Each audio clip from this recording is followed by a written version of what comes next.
재림성도 여러분 안녕하십니까? 오늘부터 우리는 교과 2기의 제12과 전조를 살펴볼 것입니다. 첫째 날 공부를 함께 기도하시고 시작하겠습니다. 은혜로우신 우리들의 아버지 하나님, 오늘 이 시간 계시를 통하여 우리의 마음을 비추시는 우리 하나님을 만나기 원하오니 성령으로 함께하여 주시고 12과 전조를 공부할 때에 우리도 용감하게 말씀으로 승리하는 생애를 살기로 결심하는 시간 되게 하옵소서. 예수님의 이름으로 기도드립니다. 아멘. 우리 함께 기억절 디모데후서 1장 7절의 말씀을 읽도록 하겠습니다. 하나님이 우리에게 주신 것은 두려워하는 마음이 아니요 오직 능력과 사랑과 절제하는 마음이니.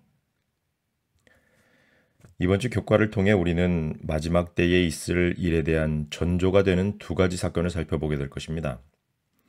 첫째는 다니엘 3장에 기록된 다니엘의 세 친구 사드락, 메삭, 아벳느고가 풀무불에 던져진 사건이고, 둘째는 신약 성경 곳곳 특히 사도행전에서 기록하고 있는 초기 교회의 핍박의 장면, 그리고 예수님과 종교 지도자들 간의 갈등을 보게 될 것입니다.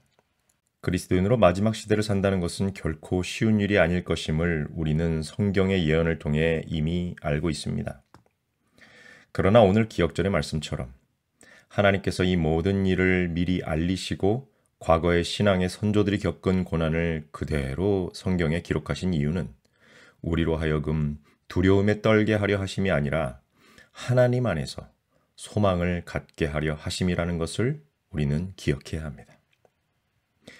우리 함께 이번 주 교과의 학습 목표를 살펴보시고 첫째 날 일요일 공부를 시작하도록 하겠습니다. 깨닫기입니다. 구약시대와 초기 교회의 경험은 누구를 예배할지를 묻는 시험이 주어질 것을 말한다. 그렇습니다. 성경에서 믿음을 가진 선조들의 핍박의 경험은 오늘을 살아가는 우리에게도 같은 시험이 주어질 것을 미리 알게 해주시는 것이죠. 신앙은 내가 어느 편에 설 것인지를 선택하는 믿음을 나타내야 하는 삶인 것을 다시 한번 깨닫게 되는 것입니다. 느끼기를 봅니다. 예언은 하나님이 미래를 아시며 궁극적으로 미래를 책임지심을 알려준다. 예언의 핵심은 분명합니다. 하나님께서 인류를 얼마나 사랑하시며 어떻게 끝까지 책임지시고 구원하실 것인지를 보여주기 위한 것이 예언의 목적입니다. 저와 여러분의 미래를 책임지시는 우리 하나님을 굳게 붙잡으시면 좋겠습니다. 행하기를 살펴봅니다.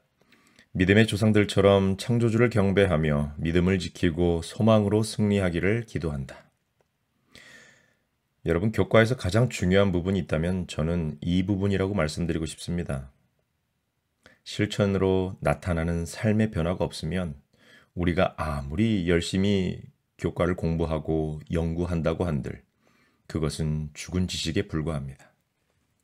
성경을 읽고 연구하시면서 깨달은 것이 있다면 반드시 그것을 내 삶으로 만드시고 오늘 행하기에서 기록하고 있는 것처럼 오늘 공부를 통해 우리의 믿음이 굳건해지고 우리의 기도의 최후까지 하나님을 향한 소망으로 승리할 수 있도록 간구하는 기도가 있기를 간절히 바랍니다. 우리 한 장 넘겨서 164페이지 첫째 날 제목을 보시겠습니다. 다니엘 2장과 예언에 대한 역사주의적 접근이라는 제목으로 우리가 일요일 내용을 살펴보도록 하겠습니다. 저자의 표현처럼 성경의 여러 예언 가운데에 가장 중요하고 강력하며 눈에 띄는 예언은 바로 다니엘 2장의 신상의 예언일 것입니다. 왜 그런가? 바벨론 시대부터 메데 페르시아, 헬라, 그리고 로마를 지나 세계 열강들이 서로 하나 되지 못하고 분열된 모습에 이르기까지 우리가 역사에서 확인할 수 있는 세계사의 모습을 그대로 예언에 담고 있기 때문에 그렇습니다. 특히 성경의 예언에 대한 세 가지 주요 해석 방법들 가운데 역사주의적 해석 방법이 가장 성경적임을 보여주는 좋은 예가 되기도 하는 것이 바로 다니엘 2장의 신상 예언인 것이죠. 간략하게 예언 해석 방법을 설명드리고 오늘 내용을 이어서 살펴보도록 하겠습니다. 성경 예언 해석 방법에는 크게 세 가지가 있습니다. 과거주의 해석, 미래주의 해석, 그리고 역사주의 해석 방법.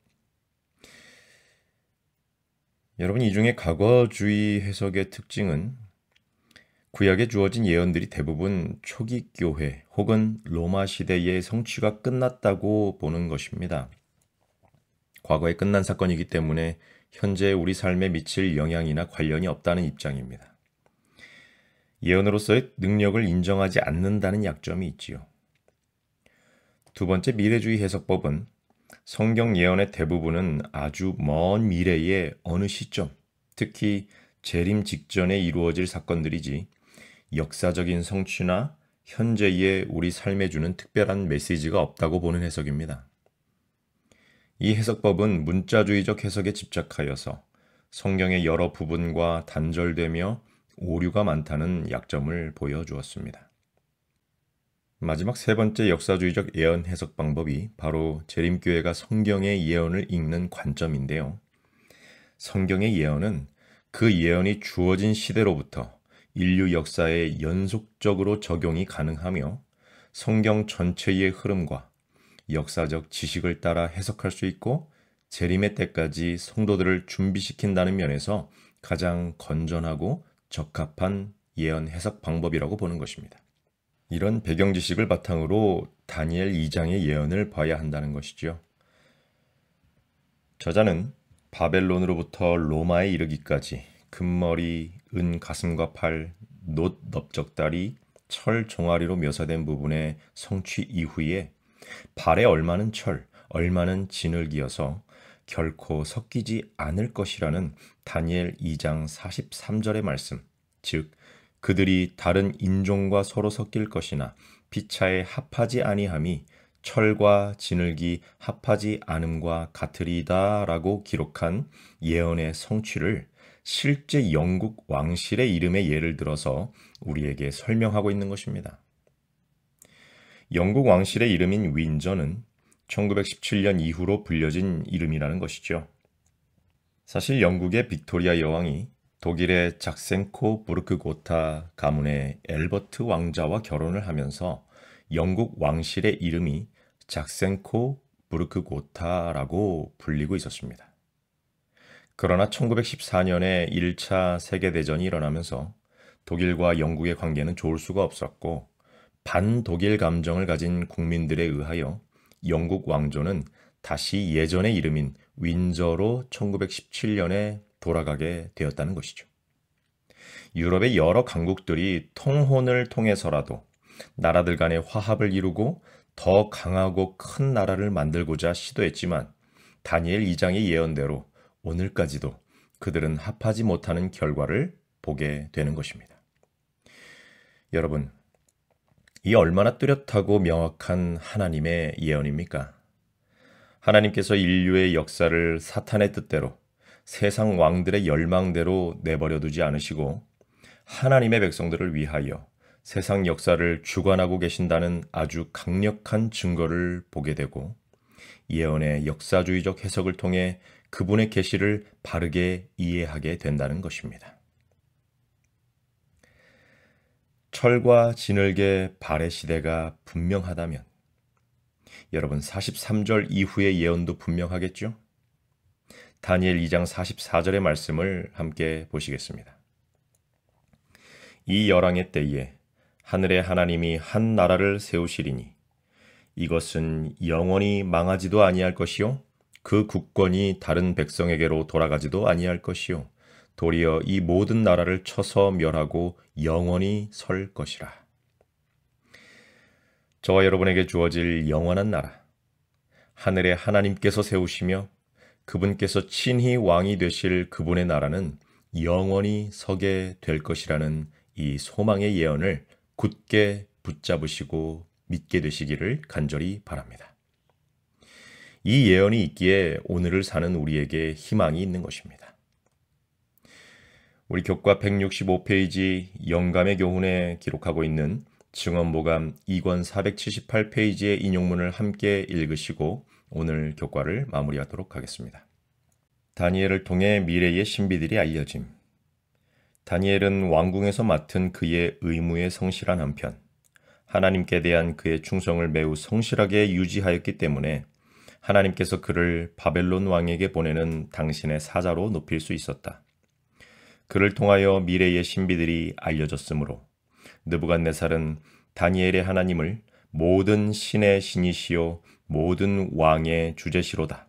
내 하나님은 모든 은밀한 것을 나타내시는 자시로다 라고 인정하지 않을 수 없었다. 하나님께 충성을 다한 다니엘을 통해 아나무인일 수밖에 없었던 최고 권력자 느부갓네살에게 하늘에 하나님이 계시고 그분께서 세상 역사를 주관하고 계심을 나타내셨던 것을 우리는 성경을 통하여 보고 알고 있습니다. 부디 이 사실을 아는 데서 그치지 마시고 저와 여러분이 이 마지막 시대에 참 하나님을 아는 자로서 더욱더 성실하게 우리 하나님께 충성을 다하는 백성들이 다 되시기를 소망합니다. 오늘 하루도 주 안에서 승리하시기를 바랍니다. 기도하고 마치겠습니다. 사랑의 아버지 하나님, 주께서 밝히 보여주신 성경의 예언을 통하여 아버지께서 우리 삶의 주인 되심을 깨닫게 하시니 감사합니다. 오늘 하루 살아갈 때에 주님의 말씀과 가르침을 따라 순종의 삶을 살도록 힘을 주시고 우리 모두의 인생을 주의 앞으로 인도하여 주시옵소서. 온 인류의 구주 되신 예수님의 이름으로 기도드리옵나이다. 아멘.